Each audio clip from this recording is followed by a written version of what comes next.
शङ्करं शङ्कराचार्यं केशवं बादरायणं सूत्रभाष्यकृतो वन्दे भगवन्तौ पुनः पुनः।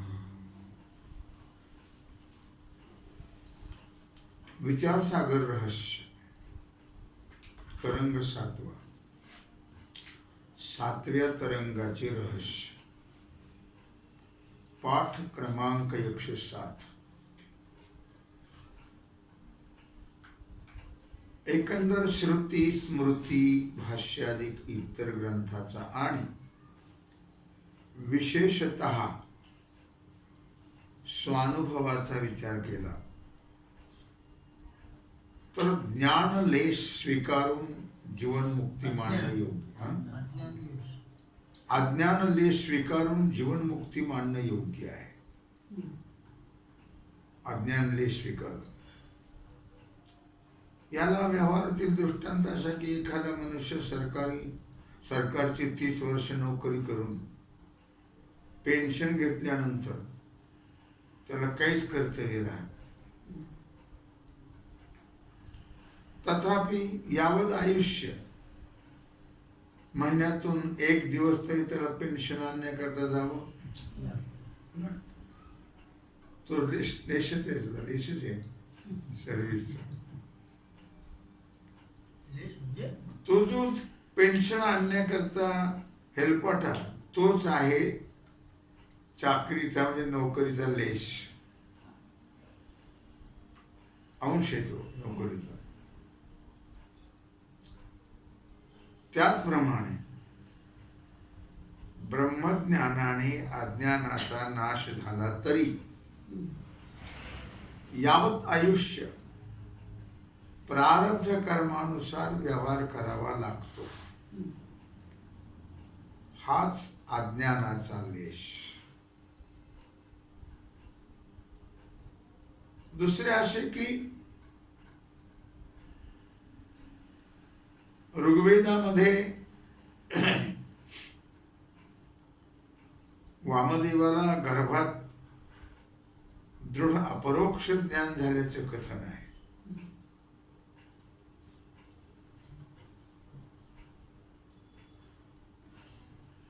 त्यांना आईच्या गर्भातच ज्ञान झालं वामदेवाला, अशी ऋग्वेदात कथा आहे।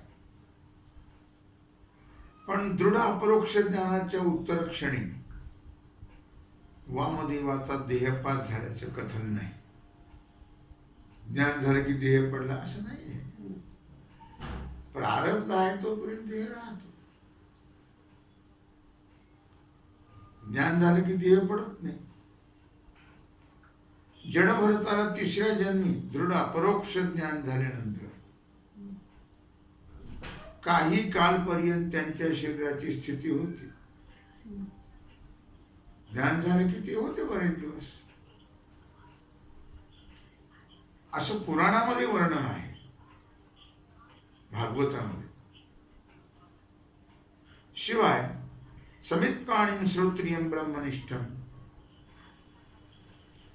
या श्रुती वचनावरून केवळ सांग वेदाध्ययन केलेला पुरुष यथा सांग हा शिष्याला शरण जाण्याला योग्य नसून तो ब्रह्मनिष्ठ म्हणजे अपरोक्ष अनुभवी पाहिजे।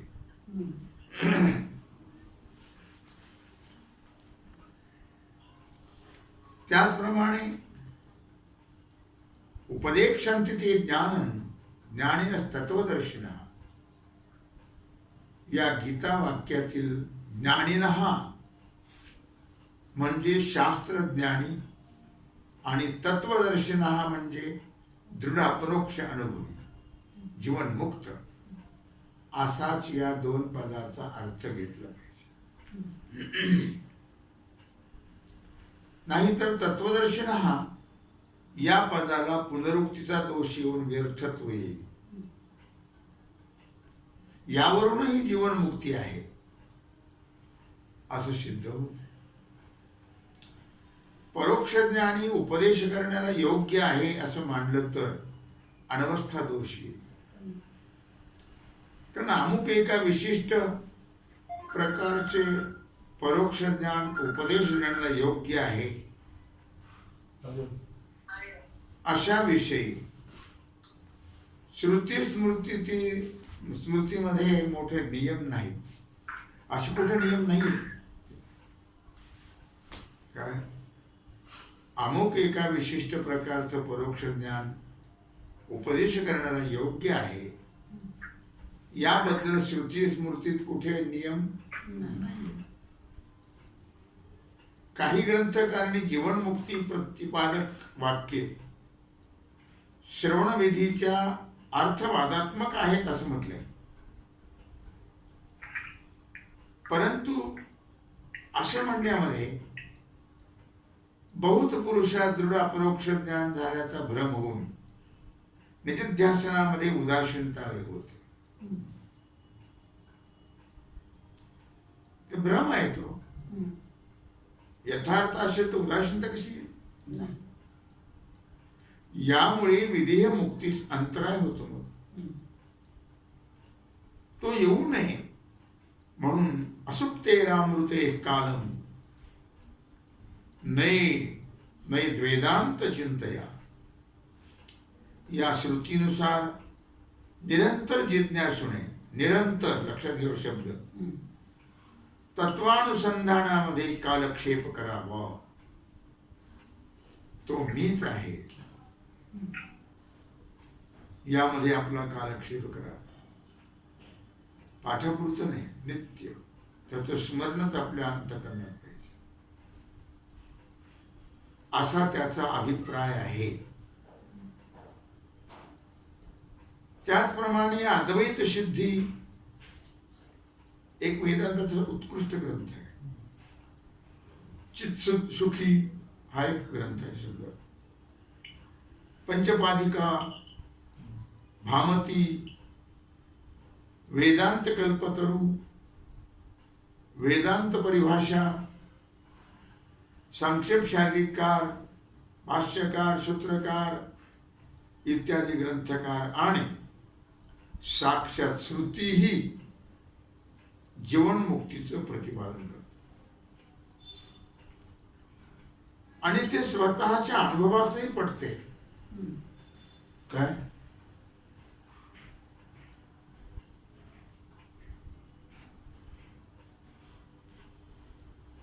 स्वतःच्या अनुभवाला सुद्धा ते पटते. यावरून जीवनमुक्ती ही मुक्ती शब्दवाच्य आहे. मुक्ती मोक्ष हे सिद्ध झालं. यात यत्किंचितही संदेह नाही. विधेय मुक्तीविषयी कोणत्याही पक्षात वादविवाद नाहीत.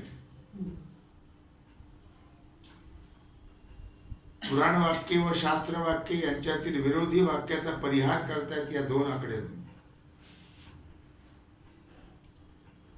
पुराण वाक्यातील विरोधाचा परिहार या तरंगात केलाच आहे.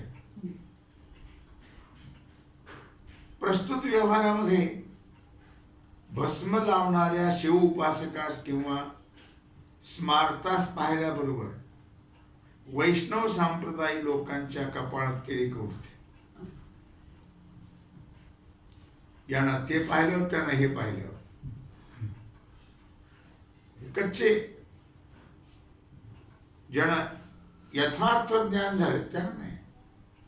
त्यांना माहिती आहे शिव विष्णू एकच आहे. पण जे स्वतंत्र मानतात नाही शिव वेगळा विष्णू वेगळा त्यांच्यात विरोध असतो. भेदज्ञान आहे.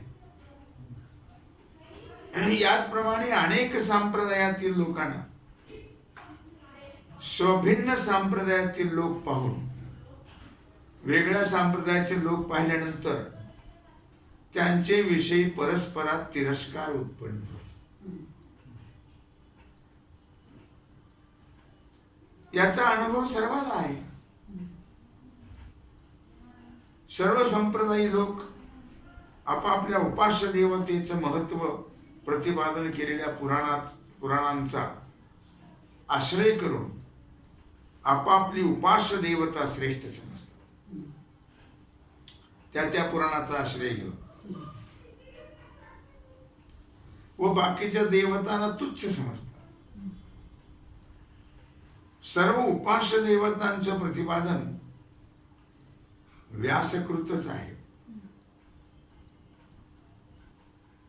भगवान व्यास विष्णू पुराणामध्ये विष्णूचं श्रेष्ठत्व,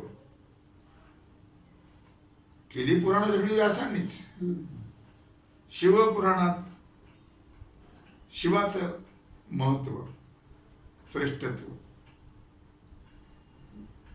गणपती वगैरे या पुराणामध्ये गणपतीचं महत्व, श्रेष्ठत्व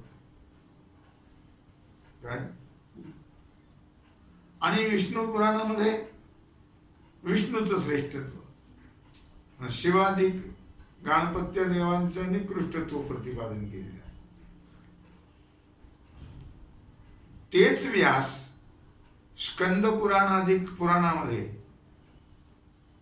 शिवाचं श्रेष्ठत्व आणि विष्णू गणपती यांचं निकृष्टत्व प्रतिपादन करतात.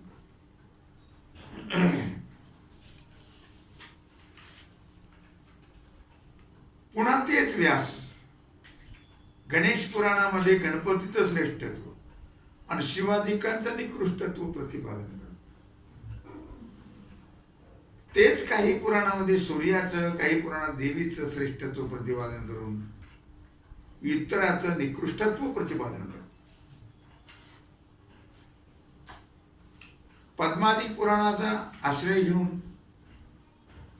व्यास वचनाच्या जोरावर वैष्णव विष्णूला श्रेष्ठ मानतात. तर त्याच व्यासकृत स्कंदादी पुराणातील विष्णूच्या निकृष्टत्वाबद्दल व शिवाच्या श्रेष्ठत्वाबद्दलच्या वाक्यांचा वैष्णवाने विचार करणं आवश्यक आहे. तसेच शिव गणपती इत्यादिकांच्या उपासकांनीही विचार करणं आवश्यक आहे. आपल्या इष्ट उपास्य देवतेचं प्रतिपादन करणारी पुराण तेवढे खरे आणि बाकीचे आम्ही म्हणत नाही, असा अर्धजरितीय न्याय अर्धवट लोकांचा आहे. या न्यायाप्रमाणे आग्रह धरणं हे समाधानाला कारण होत नाही. भगवान व्यास सर्वांनाच पूज्य आहेत. मुनिनामप्यहम व्यासः आणि व्यासो नारायण साक्षात इत्यादी वचनावरून व्यास भगवंताचे अवतार आहेत ही गोष्ट निश्चित आहे. आणि त्यांच्या वचनामध्ये प्रत्यक्ष विरोध तर आहे. तेव्हा उन्मत्त वाक्याप्रमाणे त्यांच्या वाक्यास त्याज्य न मानता विरुद्ध वाक्याप्रमाणे एक वाक्यता करण्याकरता सर्वांनी विचार करणं आवश्यक आहे.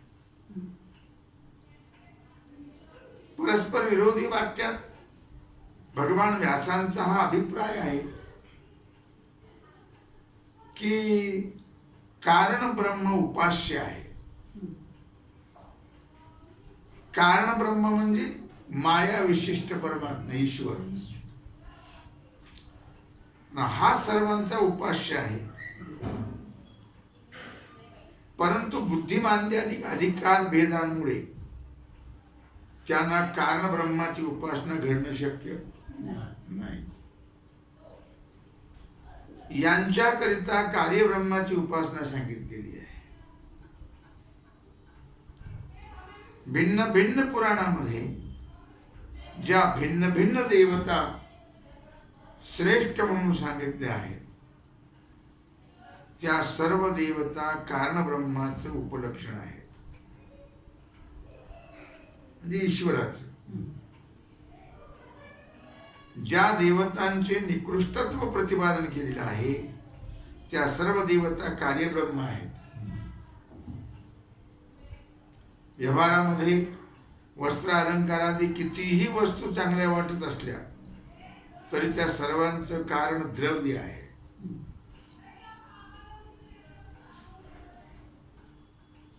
लक्षात आलं का? आणि बाकीचे पदार्थ द्रव्याने प्राप्त होणारे असल्यामुळे द्रव्य कार्य आहे. कळलं का? कारण आहे आणि कार्य दोन्ही आहे. पटाचं उदाहरण घेतलं चांगलं. वस्त्राचं म्हणलं, वस्त्रानंतर किंवा सोनं दागिने. नाही तसं कसं? द्रव्य द्रव्य म्हणल्यावर द्रव्य म्हणजे धन, पैसे. पैसे ते द्रव्य तुम्ही म्हणतात ते द्रव्य, तो द्रव्य म्हणजे पैसा असा. हा इथे द्रव्याचा अर्थ पैसा आहे. आणि सर्व वस्तू विकून टाकल्या तर त्याचे पर्यावसन पुन्हा धनात होते पैशात. म्हणून द्रव्य मुख्य कारण आहे आणि बाकीचे पदार्थ द्रव्याने प्राप्त होणारे असल्यामुळे द्रव्य कार्य आहेत. का पदार्थ द्रव्य कार्य आहेत, द्रव्य नाही कार्य. याच करता महाव्यवहारातील समंजस मनुष्य कारणरूप द्रव्य प्राप्तीची उपासना म्हणजे प्रयत्न करतो आणि कार्यरूप पदार्थांना द्रव्यापेक्षा तुच्छ समजतो. पैशाने सगळं काय मिळतं. पैसा फेको.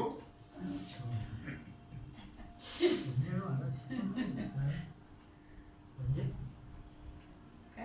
द्रव्य प्राप्तीची उपासना म्हणजे प्रयत्न करतो. उपासना म्हणजे प्रयत्न. कशा करतो? मग त्याला म्हणताय उपासना. याच न्यायाने कारण ब्रह्म मुख्य, असं याच पद्धतीनं कारण ब्रह्म मुख्य उपास्य म्हणून त्याची उपासना श्रेष्ठ आणि कारण ब्रह्माच्या इच्छेनुरूप भिन्न भिन्न अधिकार्यावर अनुग्रह करण्याकरता विष्णू शिवादी नामरूपे धारण करून जी कार्य ब्रह्मे प्रतीत होतात ती कारण ब्रह्मापेक्षा निकृष्ट आहे. हा आहे व्यासांचा अभिप्राय लक्षात ठेवण्यासारखा. आणि तो जर लक्षात ठेवला तर उपासकामध्ये परस्पर विरोध राहणार नाही. हा अभिप्राय न जाणून अज्ञातवा शास्त्रद्वयन मूढो वक्त्यान्य यथान्यथा या विद्यारण्यांच्या वाक्याप्रमाणे मंदबुद्धी उपासक एकमेकांचा तिटकारा करतात. व्यवहारामध्ये एक अशी गोष्ट सांगतात की 4 जन्मांधाणी हत्ती हाताने स्पर्श करून पाहिला. त्यात ज्याच्या हाताला हत्तीचा जो भाग लागला त्या भागाच्या आकाराचा हत्ती आहे असं त्याने निश्चय केला. मग नंतर ते 4 एकत्र जमले आणि हत्तीच्या ज्ञानाचा प्रत्येकाने आपला आपला अनुभव सांगितला. तेव्हा त्याच्यातील विरुद्ध अभिप्रायामुळे एक दुसऱ्याची निंदा करू लागला. ज्याने शेपटाला हात लावला तो म्हणला सर्पासारखा हत्ती आहे. ज्याने कानाला हात लावला तो म्हणला सुपासारखा हत्ती आहे. ज्याने पायाला हात लावला तो म्हणला खांबासारखा हत्ती आहे. कळलं का? म्हणजे एकमेकांची मग हे आता ते कसं पडेल एकमेकांची निंदा करू लागले.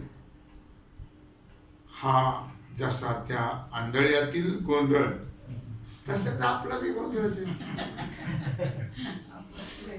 त्याप्रमाणे तत्वज्ञानांध उपासकामध्ये गोंधळ चाललेला असतो. तो पुराण वाक्यातील वर सांगितलेल्या रहस्याचा विचार केला असता निवृत्त होईल. असा विचार न केला तर विष्णू शिवादी कोणत्याही उपासकाला विचारावं की तुमच्या विष्णूचं, शिवाचं, गणपतीचं, सूर्यादी उपास्य देवतेचं स्वरूप काय? तर पुराण वाक्याच्या आधाराने आमचं उपास्य सर्वशक्तिमान आहे, सर्वज्ञ आहे, सर्वव्यापक आहे, इत्यादी रूपाने आहे असं सर्व सांगतील. मग त्या सर्व देवता जगत उत्पन्न करते आहेत असं समजून भिन्न भिन्न आहेत असं मानलं तर प्रत्येक उपास्य देवतेची सृष्टी वेगळी मानावी लागेल. पण तसा अनुभव आहे का? नाही. सर्वांना एकच जगत प्रतीत होत आणि ते एक जगत सर्व देवतांनी मिळून केलेलं आहे असं मानलं तर सर्वज्ञत्व किंवा सर्व शक्तित्व एकाही देवतेत राहणार नाही. विष्णू सर्व अणुरेणू पदार्थामध्ये व्यापक असल्यामुळे सर्व त्रैलोक्य विष्णू रूपच आहे. मग तुच्छत्व समजण्यास शिवाजी देवता निराळ्या राहतात तरी कुठं? हा प्रश्न इतर उपासकांना केल्यास त्यांनाही त्यांच्या उपास्य स्वरूपाहून निंदा करण्यास दुसऱ्या देवता राहणार नाहीत. परंतु पुराणकारांनी आपल्या उपास्य स्वरूपाचं ज्या उद्देशाने जसं स्वरूप प्रतिपादन केलेलं आहे तसं यथार्थ समजून घेऊन त्या बुद्धीनं उपासना करणाराच फार विरळा. पुराणामध्ये मंद बुद्धी पुरुषांना उपासनेत प्रवृत्त करण्याकरिता कार्यब्रह्माचं जे अद्भुत ऐश्वर्य प्रतिपादन केलेलं आहे असतं त्याला आणि इतर देवतांचं तुच्छत्व वर्णन केलेलं आहे असतं त्याला भुलून बहुत लोक अविचाराने अविवेकाने कलह करताना त्यापासून त्यांना समाधान न होता दुःख मात्र भोगावं लागतं. दुःख भोगण्याचा प्रसंग येतो. उगी भांडणच तुझा देव श्रेष्ठ माझा देव श्रेष्ठ तुमचा कनिष्ठ आमचा श्रेष्ठ फालतू भांडणं करतात माहित नाही ना. तो टाळावा अशी कोणाची इच्छा असेल तर आता सांगितलेल्या रीतीने पुराण वाक्याची एक वाक्यता समजून घेऊन इष्टदेवतेची उपासना केली तर त्याला ज्ञानद्वारा मोक्षफल प्राप्त नक्कीच होईल.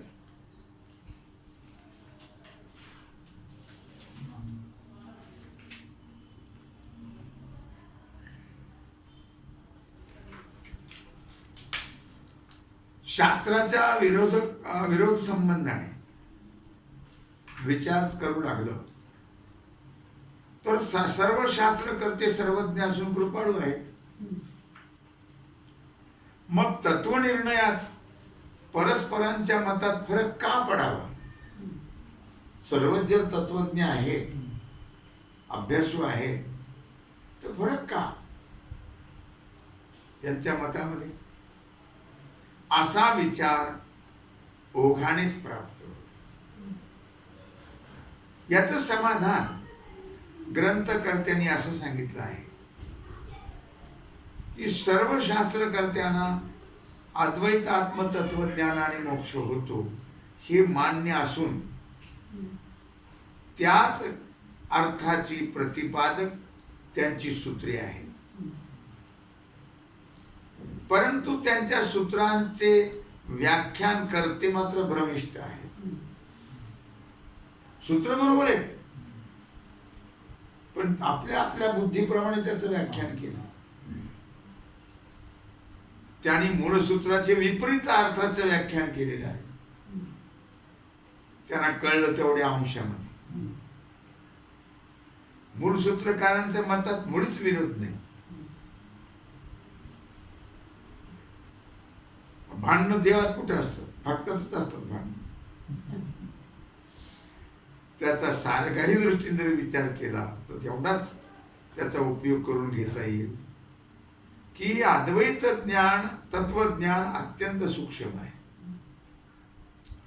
अत्यंत चतुर्बुद्धीच्या पुरुषाशिवाय इतरांना ते कळणं शक्य नाही. म्हणून इतर शास्त्रांच्या अध्ययनाने बुद्धी तीव्र होऊन अद्वैत आत्मतत्व जाणण्यास योग्यता येते, एवढा त्या शास्त्रांचा जिज्ञासूला उपयोग आहे. मूळ सूत्रकारांच्या मुख्य हेतूत फरक नसल्यामुळे त्या शास्त्रामध्ये परस्पर विरोध कुठे? सर्वांचं तत्व एकच आहे. मूळ सूत्रकारांच्या मुख्य हेतूत फरक नसल्यामुळे त्या शास्त्रामध्ये परस्पर विरोध नाही. अशी एक आख्यायिका आहे की शंकराचार्य व मंडन मिश्र या उभयतामध्ये मोक्ष साधनाचा निश्चय करण्याकरता वाद सुरू झाला. तेव्हा प्रथम उभयतामध्ये अशी प्रतिज्ञा ठरली की मोक्ष साधन कर्म ठरल्यास शंकराचार्याने चतुर्थ आश्रमाचा त्याग करून ग्रस्ताश्रम स्वीकारावा. जर मोक्ष साधन कर्म ठरलं तर, आणि मोक्ष साधन ब्रह्मज्ञान ठरल्यास मंडन मिश्राने ग्रस्त आश्रमाचा त्याग करून चतुर्थ आश्रम स्वीकारावा, संन्यास घ्यावा. या वादामध्ये मंडन मिश्रा झाला पराजय. तेव्हा त्याने प्रतिज्ञेप्रमाणे चतुर्थ आश्रम करण्याचा निश्चय तर केलाच, परंतु पूर्वमीमांसा निष्फळ ठरल्यामुळे दुःख होऊन त्याच्या नेत्रातून अश्रू आले. ती त्याची स्थिती पाहून वादात पराजय झाला म्हणून तुला दुःख झालं की काय, असं आचार्याने त्याला विचारलं. त्यावेळी मंडन मिश्राने दिलेलं उत्तर चिंतनीय आहे. त्यांनी सांगितलं, महाराज, माझा पराजय झाल्यामुळे मला दुःख तर झालं नाहीच, उलट कर्माविषयी असलेला माझा दुराभिमान निवृत्त झाल्यामुळे आनंद झाला. परंतु दुःख एवढ्या करताच होत आहे की महान परिश्रम करून जैमिनींनी 12 अध्यायी कर्म मीमांसा प्रतिपादन केली, ते त्यांचे परिश्रम व्यर्थ झाले म्हणून दुःख होते. त्यावर शंकराचार्यांनी त्याचं समाधान केलं की वेड्या, आम्ही जे कर्माचे खंडन केलं ते वैदिक कर्म स्वरूपाचे खंडन केलेले नाही, तर जे कर्माला साक्षात मोक्ष साधनत्व मानतात त्याचं खंडन केले. वैदिक कर्म स्वरूपाचं कोणता आस्तिक पुरुष खंडन करेल का? यावरून अंतकरण शुद्धी करता पूर्वमीमांसेची निधिध्यासनाच्या सहाय्यतेकरता योगाची, आत्मतत्व निर्णयाकरता सांख्याची, बुद्धीच्या तीव्रतेकरता न्याय वैशेषिकांची जिज्ञासूला आवश्यकता आहे, हे लक्षात येईल. म्हणून महर्षी व्यासाने सर्व शास्त्रांचा अंगीकार केलेला आहे, त्याग नाही केला. याकरता त्यांचा उपयोग आहे. अशा प्रकारे आपण शास्त्राचा विचार करतो आहोत, तेव्हा झालेली सेवा भगवत चरणी समर्पित करून राहिला जो सेवेचा भाग आहे तो आपण उद्या कुंडली कमलदे हरविठ्ठल श्री ज्ञानदेव पंढरीनाथ भगवान